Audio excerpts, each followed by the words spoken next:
Hi, my name is Shantae.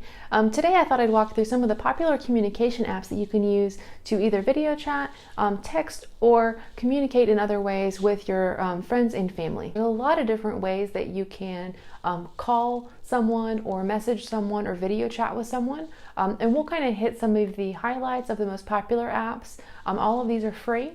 And I'll also include a list in the description that will provide links to further information about each one of these. So for example, if you want to see screenshots on how to access Skype or get more information on using Zoom, we'll include those resources below so that you can feel comfortable getting started with any of these apps.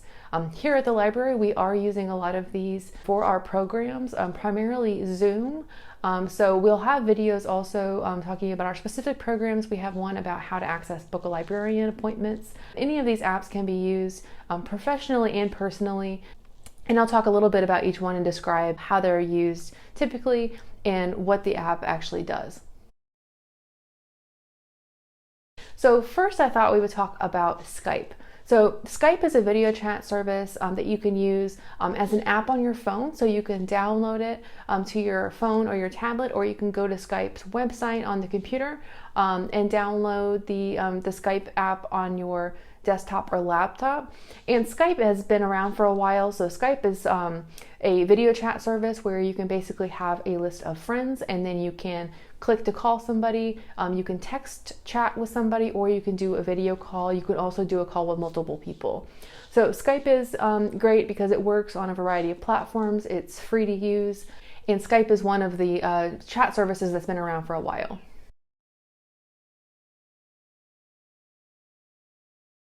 Another service that you might have heard of is called Zoom. So Zoom has become very popular as a lot of things are moving online as everyone is having to stay at home. So Zoom is a web conference platform where you can have meetings, you can have a presentation and share a slideshow. You'll notice a lot of our larger programs for the library are using Zoom. You're typically accessing it by getting a link, clicking the link, and then that will bring you to Zoom so that you can view the program. You can use it professionally for meetings, or you can also use it for personal use. So it's great for family video chats if you want to do that. For example, personally, I've been using Zoom to do weekly family game nights. So we've had someone share their screen, and then everyone's on video chat via Zoom, and they're able to we're able to see and hear each other as we go through the game. It's not the same still as being in person, but it's been really great to be able to connect with my family in Florida and in Puerto Rico via Zoom. So these are really great tools for being able to connect.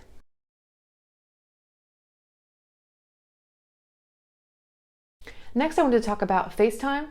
So Facetime is something you might be familiar with if you have an iPhone. This is a service that is specific to an iPhone or an iPad. So this is an Apple service. It comes ready-made on your phone. So if you're already familiar with using an iPhone and the person you want to talk to is also using an iPhone, then Facetime is a great option for you. So Facetime is nice because it doesn't require any setup. You can do video calls with group or just one person. And I'd highly recommend trying it out if you do have an iPhone, but think about that, who you want to contact and what device they have, because you can't call via FaceTime from an iPhone to a different type of phone. So that's important to consider, but it might be something you want to try because it's already on your phone and easy to access.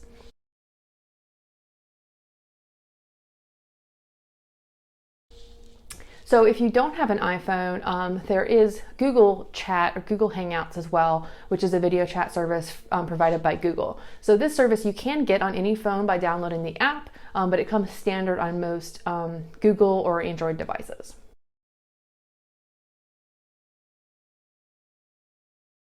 The next one I wanted to talk about is WhatsApp. So WhatsApp is a app that you can download on your phone on any platform. WhatsApp is owned by Facebook, and WhatsApp is basically a messaging service available on any platform that allows you to contact anyone that also has the app. So WhatsApp is really nice because it doesn't use messaging in the same way that your texts do. So with your cell carrier, you typically have a certain number of texts that you can send, or a limit or an unlimited plan, or whatever your plan is that limits the amount of text you send.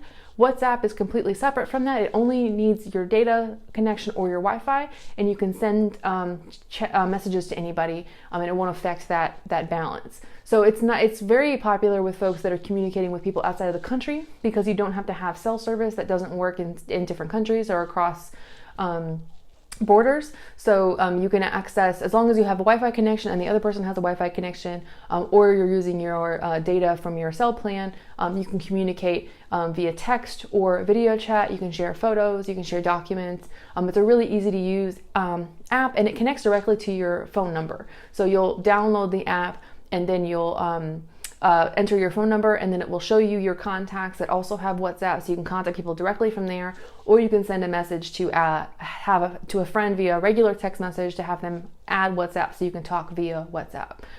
So it's a secure messaging service, and again, it is owned by Facebook.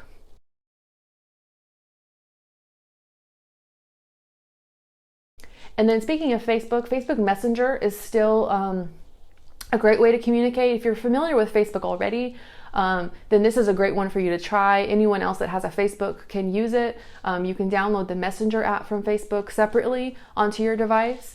And this is a way where you can do text chats with a group or with one person, and you can also do video chat.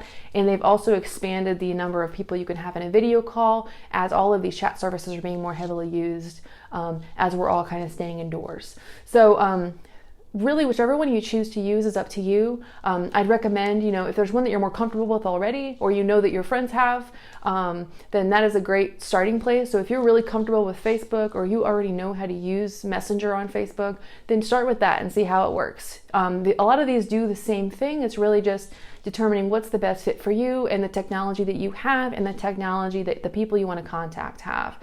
So I hope this is helpful. Like I said, there's a link in the description that will help you get more specific instructions on each one of these apps once you decide which one that you're interested in trying. And I hope this helps you connect with your loved ones during this time when we're all having to stay inside and isolated from each other. It's really important that we're able to connect, even if it has to be digital during this time. Thank you.